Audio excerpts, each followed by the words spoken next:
It's been 27 years since the death of Princess Diana, but a newly revealed letter from King Charles III just 4 months after her passing feels just as raw as the day she left. The monarch wrote of the grief and unbearable emptiness he felt in the wake of Diana's death. In the 1997 letter, the king commiserated with a friend Peter about the passing of dear Liz to illness and that his heart bleeds for his friend's loss. Charles furthermore empathized with Peter's agony, confessing that he longed to wave a magic wand to transform the situation and be rid of the bewilderment and confusion that accompanies the removal of someone so young from the world. Leaning into his Christian faith, the king quotes the Bible, 1 Corinthians 13:12, writing, "Now we see through a glass darkly, but then face to face. The true identities of Peter and Liz are as yet unclear to royal experts." Per Daily Mail, the 3-page note was handwritten on Highgrove House letterhead dated December 8, 1997, and signed Charles, then stuffed into an envelope and delivered by hand to the recipient per the then prince's instructions. Auction recently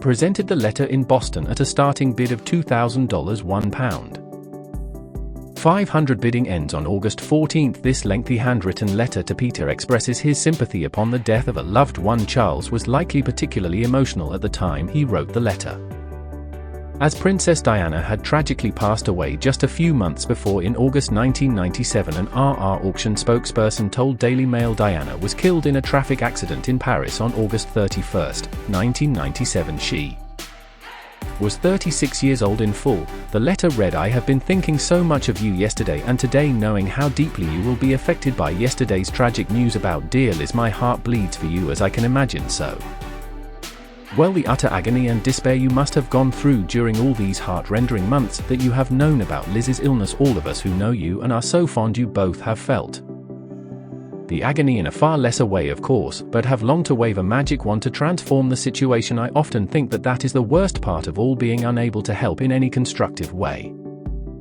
except to say constant prayers in the background and to try and surround you both with love and affection and concern. I can so well imagine the unbearable emptiness you must feel at this time, the sense of bewilderment and confusion that accompanies the removal of someone still so young from this world. Personally, I believe that there is another dimension beyond this physical one, and that we will be amazed to discover it for ourselves when we are eventually, or at a moment, called upon to make that certain journey for ourselves. As it says in the Bible, now we see through a glass darkly, but then face to face. I can't tell you how pleased and happy I am to have known Liz. She was such a great life enhancer. We shall all have such special memories of her, but above all, Peter, we mind about you, and you are so very much in my thoughts and prayers at this most anguishing of times. I thought you might just find a very small speck of comfort from this short piece."